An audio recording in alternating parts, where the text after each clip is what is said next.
Now, even at odd functions, the concept is so very critical, like analysis of functions. Why do we do that? So we are doing this, we are understanding this analysis of function in order to help us in algebra, in order to help us in calculus. And if you understand the basic idea behind even and odd functions, we are going to use sine and cosine to understand this basic idea. So at the same time, when we are understanding the even and odd function, we are also understanding the behavior of sine and cosine, which is so very important. And once we have this idea, we can use this particular concept to help us solve with trigonometric problems, differential calculus and integral calculus problems involving trigonometric functions. Okay, so that is why this idea is so very important. So cosine and sine. So how do we actually derive the functions of cosine and sine?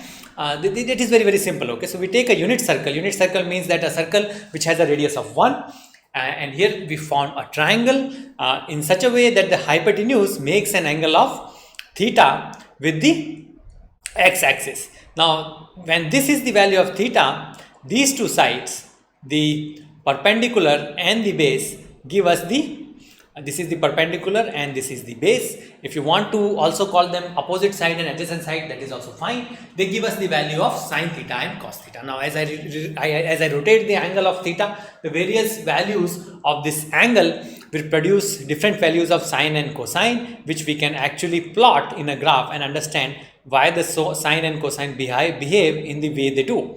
So here what I am doing is that I am creating a reflection of this triangle with negative value of theta. So this is theta in the positive direction. It is going in the positive direction from the x-axis.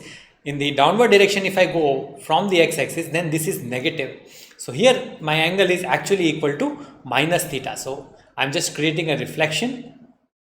So if the angle is minus theta, look at what happens. See, the cos theta would still remain positive, and that is the key here. The cos theta still remains positive because the x-axis, the intercept on the x-axis, this x-axis value is still in the positive direction, in positive x direction.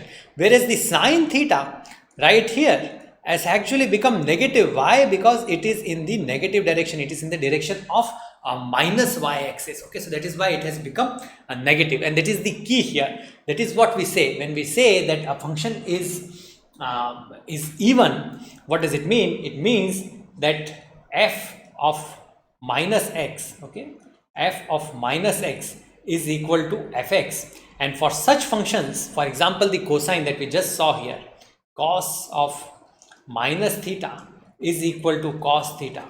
Okay, and for this is known as, such functions are known as even functions. And what about odd functions?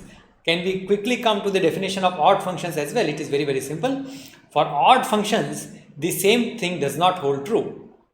If you look at odd functions, this becomes sine is an example. So sine of minus theta is equal to minus sine theta.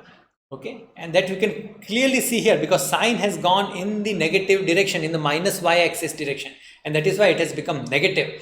So that is why we have sine of minus theta is equal to minus sine theta. If I change the angle from positive to negative, the value becomes negative. The value becomes negative. The absolute value remains the same, but the sign becomes negative for sine theta. And such functions are known as odd functions. If you want to write this more generally, we can write it f of minus x is equal to minus fx. Okay, and such functions are known as odd functions. So here we have drawn a graph, right? So like I said, if we move around, if we change the various values of theta around the circle, if we move, we can get the various values of sine theta and cos theta, and those values we have plotted in a graph, as simple as that. Now if you look at sine x, this value sine x, okay, let's first look at cos x because that is simpler. If you look at this cos theta is right here, dotted blue. So this is the 0 value. If you look on either side, you will find that cos theta is actually symmetric. It looks exactly the same. It is the mirror image.